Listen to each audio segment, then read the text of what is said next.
Info 243, la référence de l'actualité. Info 243, c'est votre homme de servante Rosette Kadima. Rosette Kadima n'est pas seule au plateau. Azon a invité Naye, comme invité Naye, M. Chérif Bakombe. Avec M. Chérif Bakombe, Tokolobe la Likambouya, affaire du, à part affaire du, Tokolobe sous le lancement Asbel Naye, Tokolobe sous à propos et affaire, il y a APK, député provincial, des basos soit rentré dans Bango, Tokolobe sous la mesure barrière ou basos soit pour la Makambouya Covid. Bonjour, M. Chérif. Bonjour, maman journaliste. Boni, papa. Qui m'est allé, maman? Oui, papa, tu es le lot qui bosse na yo, tu es projet na yo de lancement Asbel na yo zandengene. Merci, maman na mutuna. Ya liboso na kolimbola na balandi balolanda biso.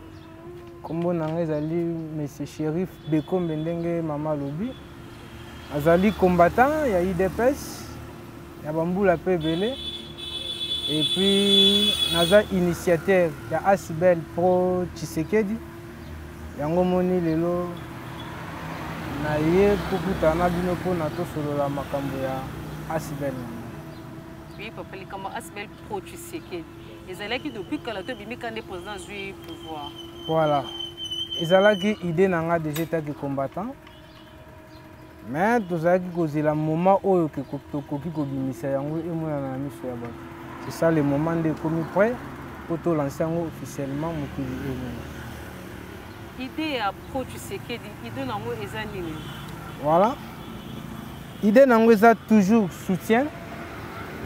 Kolandela mokonzi ya mboka, kotambola pembeni na mokonzi ya mboka, na maloba na ye, na misala na ye, ya kosensibiliser population sur les valeurs de la République, ya kosensibiliser population na makambo nyonso ya mabe oyo eleka na oyo biso tozomona ya lelo. Je dis en bref tokoloba ezali Asbel oyo ko accompagner vision ya mokonzi ya mboka. Eza Asbel oyo ko accompagner vision ya mokonzi ya mboka. Heureusement lobi bien ba article ni ngo za argumenté na kati ya Asbel lobi. Article neti nini? Par rapport ya base na bino na kati ya Asbel na bino. Voilà, comme objectif na biso. L'objectif na biso eza déjà inclus awa tosalaki yango tokokocha ba plaidoyer na biso pa mokonzi ya mboka kuna ko lutter toujours contre kaka ba sécurité na mboka mobimba ya Congo ya koloba na mokonzi ya mboka a tenir compte de 18 à 25 ans ezala un peu obligatoire bakuka ko intégrer na armée pour na ko lutter contre l'infiltration ya l'étranger au baza na mboka na biso à côté tali armée. Oui, Chérif, tout le affaire Jeep. Voilà. Tout le monde affaire Jeep, ils ont ça là, mbutu na kata ensemble kuna. Affaire Jeep, tout le monde mboso a lobby que non. Jeep est le président de la République qui a tapé si en auto. Je n'ai pas Jean-Marc Kabung avait essayé en côté. Et lui le bani va contradictoire entre bango na bango. Voilà. Maman, merci la question Anna. Il faut tous à la claire. Na ba législatif nyonso seleki na Congo. Les députés bazalaki pe na droit ya kozwa mituka. Ke mituka na bino manda benga ngozaki ba biloko zaki banda ko corrompre ba députés. C'est-à-dire bino pe sou ko corrompre ba députés papa. Non, ko corrompre ezelo ko mususu na oyo l'état eza l'état congolais mutepesi et non président de la République. Ba il faut bata continuer yango eza président de la République mutepesi te yango monita mtuzu Jean-Marc Kabund azoboya dotation. Eza dotation te. Eza nde l'état congolais par rapport à l'Assemblée nationale ndenge bazwaka ba droit na bango ya locomotion yango basali eza nango te ko rien à voir na mais na tango kabila pe zalaki ba mandat passé zalaki pe bande opesa bobino no tele mabozo bingo bolobino bazo corrompre ba député c'est que mon tono mona na ba 2018 on zongi sous na 2021 non na 2018 ba pesa ba député mituka te eza mandat kala we lekaki ba mandat kala lekaki bizai so lobi likambono bazo corrompre bazo corruption we zongi li wana eza corruption te. Corruption les gars mususu na ndenge ya sima o biso to moni te mais o leki na télévision bato bayebi ba moni eza corruption. Mais ça entre bango na bango bazo sala polémique to moni mususu bazo loba ke na ba pesi en crédit. Bon eza mususu ba lobi te eza na crédit eza cadeau ba pesi. Bon eza ba député baza mal intentionné o mususu baza wana ba to yebi baza ya SID ya Lamuka ya nani ya PPRD ya FCC baza toujours ko cha moto pona koloba ke non mokonzi mboka azo corrompre ba député. Non, wana eza corruption te. Jupe wana eza ba cadeau ba pesi bango ponde mabunda longaki yango nde cadeau ba pesi. Merci ba pesa bango. Non, wana eza cadeau te. Eza cadeau te maman journaliste. Bosu ezani po ba imboka ba linga. Na pesi yo na lobi na. Ba yeba ke ba jupe wana po jupe moko zo coûter $25,000 multipliant par nombre à 5 saisons. Voilà, yo lobi $25,000 mais ngape na talaki na internet. Na ba réseaux sociaux ba lobi $55,000. Oh ba ça yango sikozo yango beso que nous amakambo ya lokuta. Moto na moto azolinga kopesa na ndenge na ye po ba ke non Félix Tshisekedi azo corrompre ba député non Félix a corrompre mutu te pas rotira ko corrompre ta député mo roté. So ndenge lo bani wana za cadeau bien ninga na zo biso za beso ko ba terme o bino bolingi ko utiliser na po ba yimbo ka bazo comporter to la muka na tongo affaire du tomoni mo salobi ba mo so ça ko mo de ba mo boy bali ba ye ba main noire nini za na sima ba du wana. Bon, wana bango nde ba ko répondre wana mais pona biso to yebi ke biso ba IDPS on continue à corrompre moto te pe atira la ko corrompre moto te akota na pouvoir na corruption te akoko corrompre pe moto te yango moni ezandenge gouvernement pesaka na ba député ba pesi ya bango ozaki jour na bango koki ba pesi ya bango jour pe ba sénateur ko ba ko pesa ba joueur pe bazwaka ya bango ezaka les paniers circulent moto na kombo les paniers circulent encore mais par rapport à nini. Parce que ezalaka biloko oyo président de la République tam sur l'état congolais azo ko honorer batunaye parce que tant ba président Kabila honora ki ba joueur après ça on peut ba jeep et ça corrompt pas ki ba joueur il faut nous dire que le Cameroun président l'ancien président sur Sali eza corruption non ba taille des pes voter on a la corruption potika koko c'est la IDPS na biloko tam sur IDPS alobate po mutu nyo tout lela komara sa la muki alali aloti IDPS alali alamuki aloti IDPS non eza IDPS donc nous en ensemble provincial kuna to moni Godin Poina na député Magloire ndenge bazo unda guerre wana heli kamunini batu nous bazo komaka corrompu mais c'est Magloire alobi que non nani Godin Poina ça a corrompre ba député nyonso po ba sala exception te na kati ya ensemble provincial.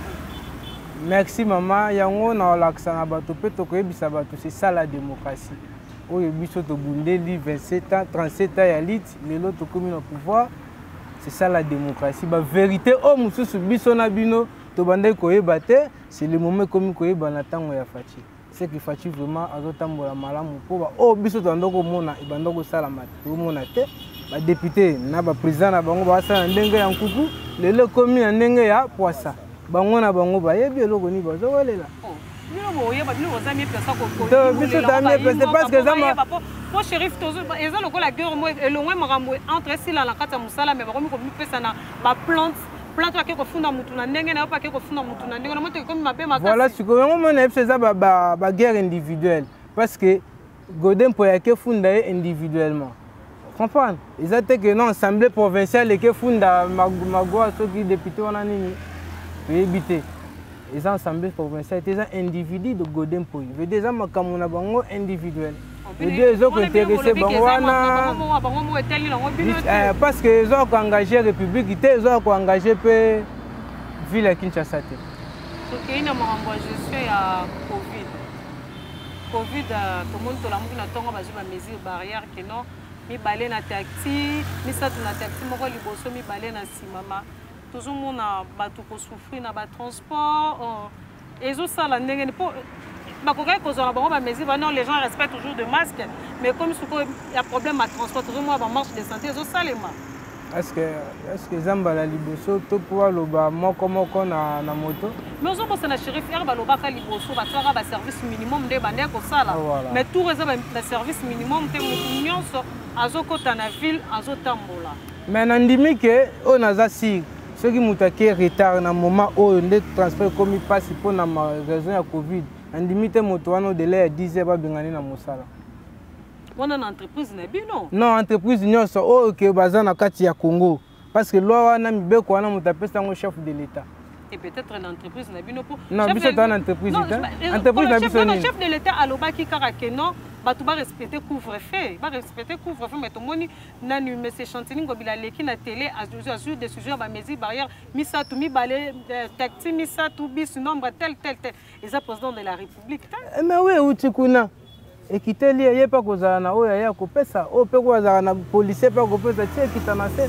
eza sans wana moto na moto azobatela place ya salaka moto na moto azopesa mibeko selon o bapeseli ingo bateke no ndenge ya mabe to bomane chileo na moni bitumbe bundami likolo yango bato bazofinga chef de l'état pona mamba covid-19 malade ezali mama tamsu biso pona ba climat oyo to négligent tamsu pona mboka na biso mais malade ezali Togo il a que malade ezali oui malade ezali qui première vague deuxième vague mesure ba c'est pour nous soigner première vague na deuxième vague pourquoi pas ba ko même sur la troisième vague ah voilà wana quelque chose que photo tout na docteur Muyembe yende mutakola que biso ndenge ni passe ngana ko répondre na place ya docteur Muyembe te parce que na le militant de l'IDPS baza ko soutenir ba décision non biso to soutenir aux amis beko biso to za ba état de droit.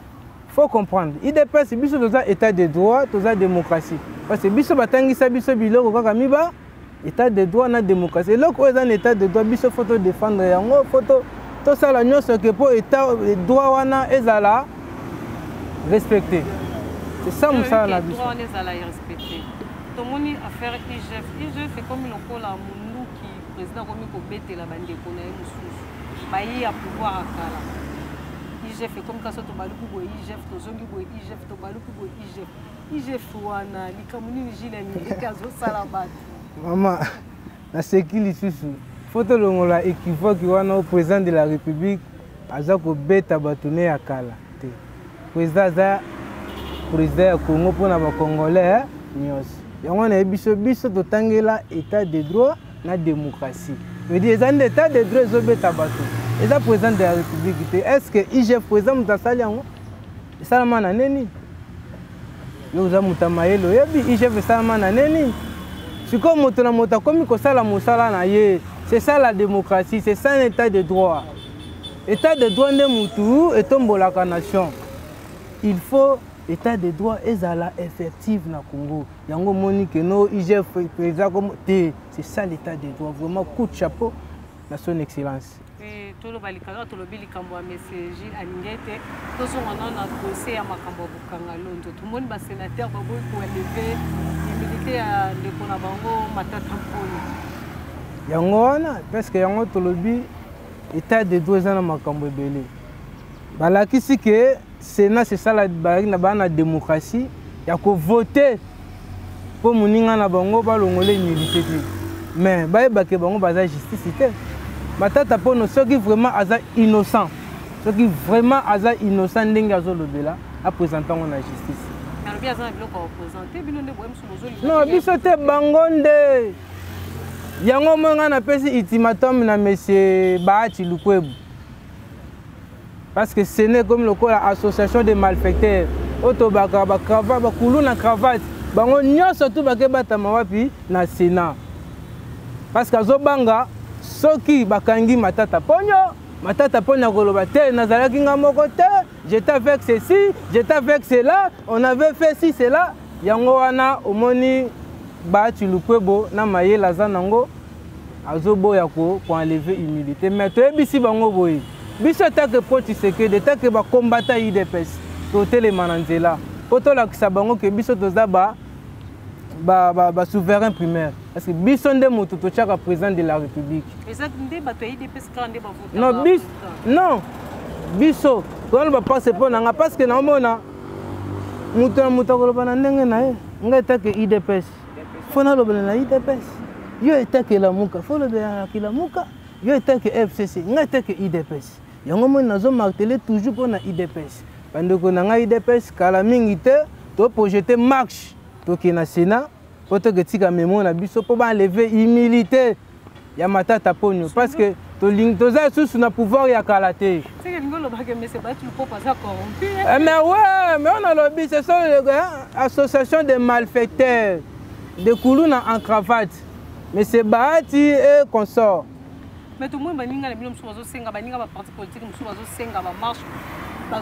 Comment bino bataille de pesa bolingi sur bimalanza fa bino mozara exemplaire non biso toza exemplaire na mabete toza exemplaire na mala mais loko eza mabe po tozaka IDPS to na pouvoir to kanga maboko eza mabe non loko eza mabe c'est ça la démocratie yango mon tobi démocratie eza passe pour bato ba comprendre ntango ba comprendre que oui IDPS a qui na raison tout le bas sur le captozara toujours na carte IGF.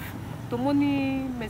Gilles Alingeti, na président de la République, à suspendre un mandateur Nyon Sopo, tout le monde, l'entreprise publique est comme Mamouakoyi, Bamini na carte. Ah, mais c'est Moussa Nengo.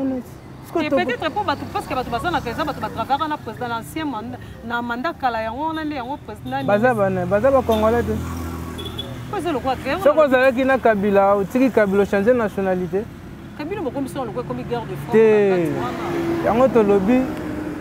Bamindele bango moko bauti ko publier awa babi que no Congo tina 2018 100% ya recette banda ko pesa ba don na Congo 85 banda ko kena ba poche ya bato batongo banani bakufa te belé bazali boso pani bango mo batenga ba komba bato to bi 80% de kena ba poche c'est-à-dire ba komba batongo mais ba yebi me ko loba ndenge nini justice nde mute ko loba ke no songolo pakala yibi boya yibi yango moni IGF te meza musala na ye bapesi ye longo nyama kasi alema sala musala na bimisala biso miyibi wana toke na bango na justice état de droit c'est ça eza ngo makasi te eza état de droit c'est ça la justice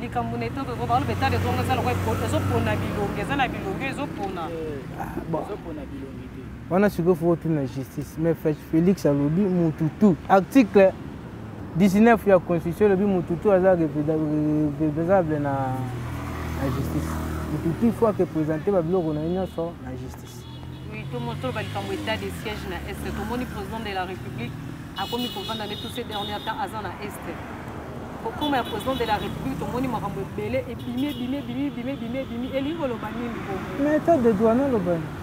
Les états de droit même des autres mots la biloko nyonso. Mais tout le monde général m'a la résidence surveillée. Il faut tout na pona nini? Mais parce que à ça lui on a trahison. Trahison la nation.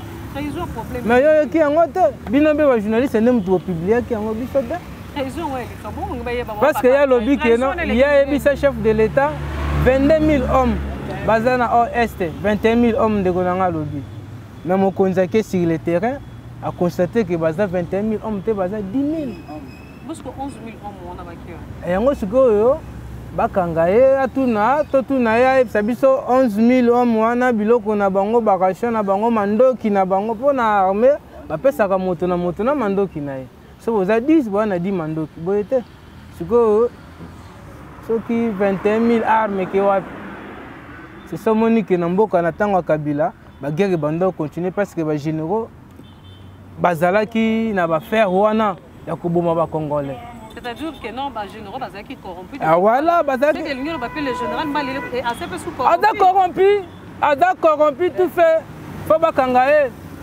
Mais bon, les bandes, c'est qui est confié sur le lot comme il mais Aza soldat, Aza général, Aza n'a pas compétence.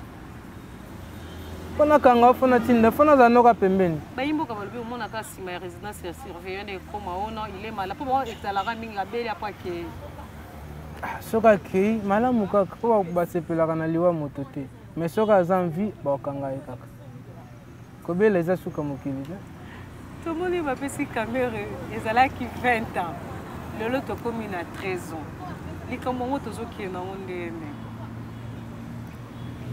justice esala mosala na yango mpenza alobaki ye makambo ya camere aza na yango te ye justice makambo nde moto esala mamaka mais bandeko ye nti balobi ke ya ye main noire qui est caché derrière là ezosalama na cc mais soki main noire ezali baloba yango eza nani to na démocratie god d'exception ya koloba ezali fo aloba ke oui main noire yango eza boye eza songolo ebake funda soki main noire ezali bino bontima te ke no idps peut-être azo pousser les Camerounais qui avant pour candidat que la candidat unique président de la République en 2023. Non, candidat unique dans la République, mais est-ce que dans la République, les a Félix. Tout au Congo, l'ingi kaka makasi za Félix. Parce que vous êtes dans la République, vous êtes là, vous avez travaillé tant que vous, vous avez des caméras. Vous avez justice. Vous avez caméra, directeur du cabinet, chef de l'État, Bakangi. Siko. Ce que ça qui n'attend qu'à la mongo, te bobimisa ye, bobimisa. Félix a lui mambane a yebi te. Ye moko loba ke za la petite nanga oyibi masa nanga oyibi bakangi oke na justice. masa na ye kamere ndenge amibengaka ye Master Félix ayibi bakangi eske eza problème ya Félix elingi lobaka non likambo wana président de la république aza pour rien non ayebi yango te ayebi ke bakangaka mere mpo ayiba makambo ayiba mbongo ya 100 jours mais eza te ke président de la république ayebisaki bokanga non ye apesaka bandeko ye nti baobenga ye monsieur innocent ah bon bongo nde bangoyeba po aza nde mpeka innocent parce que ayebi na ye te yo mo confirmer ka yibi te maza monsieur innocent nani aza innocent Félix to Camere mais Camere ne baobenga monsieur veka ne baobenga monsieur innocent mais justice nde mutu fo alakisa biso soki aza innocent biso te eza justice idps mutu mpe kangi ye te Félix mpe akangi ye te eza justice congolais mutu ekangi ye ozoboya likambo yango makasi naboya yango makasi mpena na koboya yango mpe na kobetela yango se te eza Félix te okokobetela mambo ya jip sete te kuna nde obeti sete makasi ome yango wana nayebetela mpe mambo ya jip eza droit na bango bazwi ta problème te mama balikambo ya covid-19 liboso ezalaki géré avec les gens de riposte pourquoi pas bato wana bazokoka kozwela yango le solution net nde tozomona baninga mosusu ke non to ezalaki élevé ils ont traité première vague esili deuxième vague esili bavandi moki mais pourquoi nous tolongwe na première vague deuxième vague tozoya siko na troisième vague bon troisième vague ezoya par rapport ndenge tozomona mikila poto troisième vague yango balobi eza vague delta euti na mboka ya Inde toza mpe na bandeko ebendie awa bazoya bakozota voyage bazoya yango monike bato bakouta na Inde bayeba kiti na aéroport na biso ya njili bakoti mpe bo tandis ke bakangaki babarrière nyonso ke non moto akota te moto abima te mpona secteur ya sécurité ya bato mais koma bango bazokota bo bayeli bato maladi na mama yo okokanga motu me solo ta mosusu mopepe bakangaka yango te ta mosusu mpe kaka na barrière bosolola na ye mpe boye atikeli yo mpe yango wana c'est-à-dire que deux jeunes na biso eza corrompu non deux jeunes eza corrompu te makambo maladi ezomonana to okoyebisa moto akorrompu ndenge parce que ntango oyoya ozoyeba te oyo aza na maladi motu mosusu mpe bakoteste boye mpe maladi yango eza te mais aza na yango mais tomoni bandeko na biso baza na bapays frontalier na biso nyonso epai na bango bato bazokota te koma biso kaka nde neti mboka nini lokola na Angola bato bazokende te na Angola bato bazoya te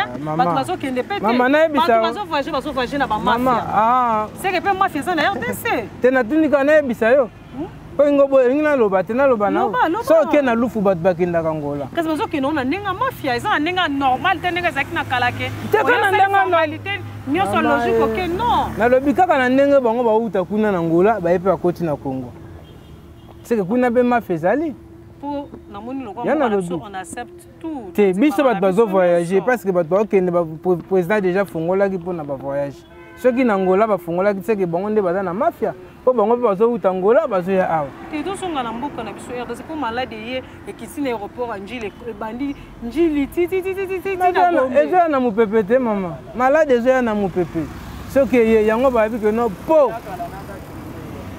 tobatela tozala na santa malamu yango moni batie bamesure oyo mibale na moto te 4 na taxi te mpona ke non to prévenir kuna elingi eza lokola likambo bato bazobatama mpo bato wana bayaki bakiti na aéroport ya njili basali bango teste tozoka na bamboka bapaya balobi so basali yo test ya covid bazwi yo bagarde quelque part pendant 15 jours après 15 jours nde babimisi yo pourquoi mpo biso tokokosala ngo na mboka na biso mais biso mpe bagardaka mpe bato batiaka quarantaine batiaka bato quarantaine so bakangi yo na maladi mais motu mosusu mpe avoyage te maza na maladi wana nano soki mama eza maladi ya mopepe ezoya bakangaka mopepe mama Chérif tala caméra ya biso oyo balinga bamwasuka mpo mombo obetelanga na ebetanga boye tala caméra na biso ça c'est le nom de la femme oyo no numéro ya téléphone na yo voilà merci encore une fois na monopoliser parole kaka parce que naza mpe na ndeko na ngai oyo kombo na ye Augustin ye mpe toza na ye parmi bamembre na kati ya Asibel na biso eloko ya liboso na osenga kaka asalisi Asibel nga moko apaka ndeko na nga na koremercie mpasi ali ndeko na nga Raphaël ye nde atie mpenza makoki na ye mpo akosoutenir biso likambo oyo ekende mpe liboso vraiment encore une fois merci mpasi azali tozoluka kaka bapartenaire tozoluka bato bakoyela biso mpe orientation moko boye oyo tozangaki awa tobakisa pour que tozala toujours top na politique parce que biso ta bapoliticien tosalaka politique yango toluka bapartenaire oyo aza vraiment responsable oyo akoki kosunga biso mpe tosunga ye na projet na ye politique na projet na ye économique towanda kolanda ye partout azali toza vraiment prêt toza dispo tozwi nanu siège mpena officiel eza te siège na biso ezaka toujours na 10e mairie na base ya force du progrès vraiment toza na mposa basoutien badiaspora toza na mposa basoutien na bino oyo ayebi ke aza pro Tshisekedi parce que batisekediste toza ebele na monde oyo place azali ayebi ke non je suis Tshisekediste soutenir biso yaka tosala na yo mosala ya politique oyo Etienne Tshisekedi atangisa biso état de droit na démocratie. Numéro de téléphone ezali 081 63 77 301 097 plus 243 97 319 59 02 wana numéro na biso ya WhatsApp. Oui, merci aux abonnés de l'Info 243. C'était votre humble servante Rosette Kadima. Je dis un grand merci à toi, Jacqueline Mwama. Je salue aussi Willy Nzema Stoubaï. Un grand bisou aussi à toi, ma fille Allégresse Kadima. Je dis un coucou là à toutes mes fans, à tous les gens qui me connaissent. Abonnez-vous massivement. C'est à la prochaine audition.